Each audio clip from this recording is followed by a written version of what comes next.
Wolf, Reborn, The Westervelt Wolves, Book 3, written by Rebecca Royce, narrated by Kathryn Laplante.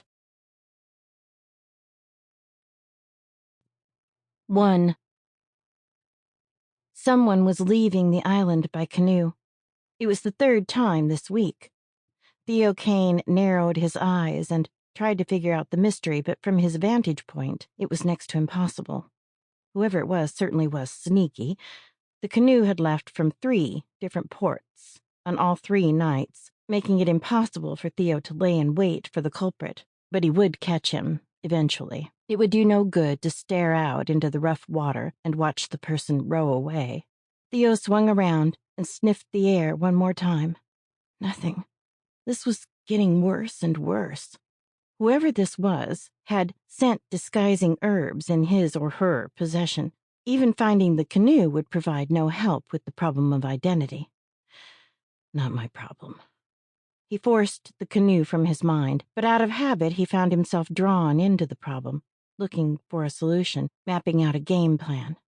Couldn't help it, really. He was part human. Shaking his head, he closed eyes to the darkness that surrounded him. Nothing mattered. Not when the night called. The ground felt cool beneath his paws as he ran through the woods, listening to the wind. Theo wasn't even sure what drove him forward. Something, the endless, unnamed thing that haunted his dreams and made his waking life a constant nightmare, pushed him towards the cliffs on the other side of the island. When he'd been a child, before his father had betrayed them and his world had crumbled, he'd loved running with his brothers through these woods. Each of them would shift back and forth from their wolf to their human form until they collapsed with exhaustion. They would challenge each other to see which one of them could hold out the longest. Tristan always won. They should have realized then Tristan was destined to be their future alpha. But Theo had often been a close second. He shook his head to push away the thoughts. There was no point in remembering his human life now. A year ago, he'd made the decision to give up that aspect of himself.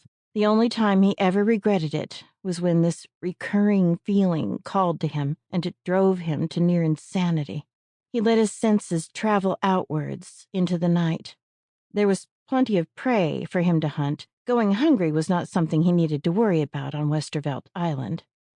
His brothers made sure of that by importing enough prey to keep the island stocked and their wolf half occupied.